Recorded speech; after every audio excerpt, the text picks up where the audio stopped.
డాకు మహారాజ్ మన బాబీ కోయిల్ తీసిన ఈ మూవీ ట్రైలర్ అయితే వచ్చింది. సో నేను ఆల్రెడీ చూసేస్తాను. సో చూసిన తర్వాత అసలు ఎలా అనిపించింది, నేను ఎక్స్పీరియన్స్ ఏందని ఫుల్గా మాట్లాడుకుందాం.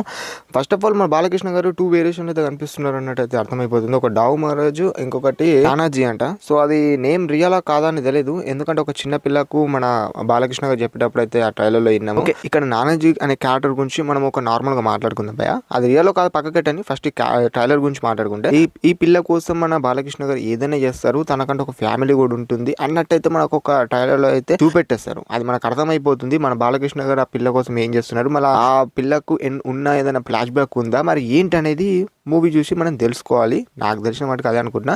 ఇక డాకు మహారాజ్ అని క్యారెక్టర్ చూసుకున్నట్టయితే తన క్యారెక్టర్లో ఏదో ప్రొటెక్షన్ అయితే ఇస్తున్నానంటే అది అర్థమైపోతుంది. లైక్ ఏంటంటే అలా ఫ్యామిలీని కానీ లేకుంటే అలా కుటుంబం లాగా అనుకుంటుండా ఆ విలేజ్లో ఒక విలేజ్ ప్లే డ్రాప్లో చూస్తున్నాం కదా. సో అది ఏందన్నట్టు అది మనకు డాకు మహారాజ్ క్యారెక్టర్ ఏందన్నది చూద్దాము. డెప్త్గా మనకు అంత తెలియదు కాబట్టి చెప్పుకోవద్దు. ఇక్కడ ప్రజ్ఞ గారు అయితే మనకు యాజ్ అ వైఫ్ లా కనిపిస్తారా, మరి ఎలా కనిపిస్తారో మన డాకు మహారాజ్ క్యారెక్టర్ కి అనేది మనం చూసుకోవాలి. సో ఓకే, మరి ఇక్కడ డాకు మహారాజ్ అనే క్యారెక్టర్ కి ఆపోజిట్ గా విలన్స్ ఎవరెవరు ఉంటుండో అనేది అది క్లారిటీ లేదు భయ. మనం ట్రైలర్ చూసి చెప్పలేం, ఫిలిం చూసిన తర్వాత చెప్పుకోగలుగుతాం. ఎందుకంటే ఇక్కడ 2 వేరియేషన్ కనిపిస్తున్న అన్న కదా మన బాలకృష్ణ గారు, మరి అది చూసిన తర్వాత తెలుస్తుంది.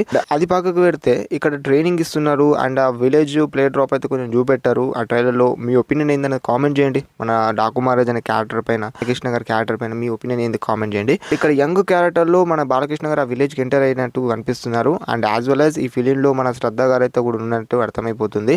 చూద్దాం మరి వీళ్ళ క్యారెక్టర్స్ ఎలా ఉంటాయి. ఇంకా చాలా మంది క్యారెక్టర్స్ ఉన్నాయి, లైక్ బాబీ డియోల్ గారి క్యారెక్టర్ కానివచ్చు, చాలా మంది ఉన్నాయి. అవన్నీ మనం పూర్తి మాట్లాడుకుందాం. ఇక్కడ చూసుకున్నట్టయితే ఈ విలేజ్ లో చాలా మంది చంపేయడం అయితే జరుగుతుంది. మరి దేనికి, ఇటు ఎనిమల్స్ మీద బిజినెస్ చేస్తున్నట్టు కూడా తెలుస్తుంది villains. So opposite villains. So ఆ విలన్స్ నుంచి మన బాలకృష్ణ గారికి ఫైట్ సీన్స్ ఎలా ఉంటాయి, దాన్ని ఎలా చూపెడతారు అనేది కూడా మనం చూడాల్సి ఉంటుంది ఫిలింలో.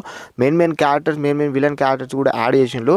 అండ్ నాకు తెలిసిన మట్టుకు భయ నేను ఎక్స్పెక్ట్ చేసేది ఏంటంటే బాలకృష్ణ గారికి బాబీ డియోల్ గారికి వచ్చే సీన్స్ అనేవి ఎలా ఉంటాయి అనేది లిటరల్లీ వెయిటింగ్. అది మాత్రం ఒక రేంజ్ ఉండబోతున్నాయి అన్నట్టు అనుకుంటున్నా. కాకపోతే ఇది ఎక్కువ మనకు క్లైమాక్స్ పోర్షన్ లో చూపెడతారు వాళ్ళిద్దరు ఫైట్ సీన్స్ అన్నట్టు నేను ఎక్స్పెక్ట్ చేస్తున్నా. మరి ఏమో చూద్దాం వీళ్ళిద్దరితో నచ్చే ఫైట్ సీన్స్ ఎలా ఉంటాయి అనేది let them see by in movie అని చెప్పుకోవచ్చు. అండ్ ఇక్కడ ఇంకొకటి ఏంటంటే మన బాలకృష్ణ గారికి ఇచ్చే ఎలివేషన్స్ మాత్రం అదిరిపోయినాయి అని చెప్పుకోవచ్చు ఈ ట్రైలర్లో. అండ్ అదే కాదు, బ్యాక్గ్రౌండ్ మ్యూజిక్ కూడా అదరగొట్టేశారు. లైక్ ట్రీజర్లో కొట్టిన కొంచెం యాడ్ చేసిండ్రు. ఓకే, మళ్ళీ ఇంకొకటి గట్టిగానే ఉన్నది ట్రైలర్లో బ్యాక్గ్రౌండ్ మ్యూజిక్ కూడా మాట్లాడుకుంటే.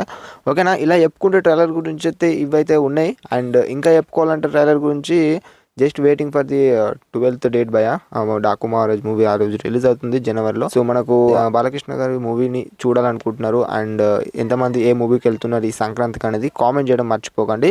అండ్ ఇదన్నట్టు ఈ వీడియో కనుక మీకు నచ్చినట్టయితే subscribe and share and support our channel.